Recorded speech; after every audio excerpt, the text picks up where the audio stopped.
वाद विवाद न्यूज, सर्वसामान्य जनतेचा आवाज। डोकारे आदिवासी सहकारी साखर कारखाना पुनश्च संचालक मंडळाच्या अधीनस्थ मागील 26 नोव्हेंबर 2024 रोजी डोकारे आदिवासी सहकारी साखर कारखान्यावर प्रशासक समिती नेमण्यात आली होती।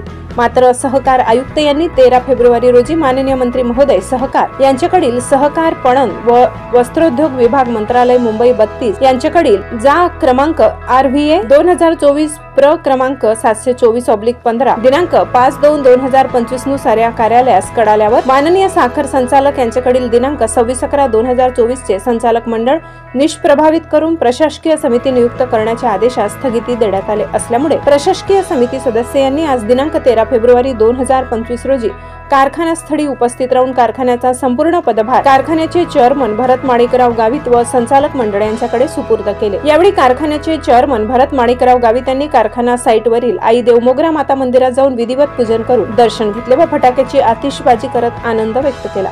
यावेळी कारखान्याचे संचालक मंडळ, राष्ट्रवादी काँग्रेस पक्षाचे पदाधिकारी उपस्थित होते। ब्युरो रिपोर्ट, वादविवाद न्यूज, संपादक दर्शन ढोले, नवापूर।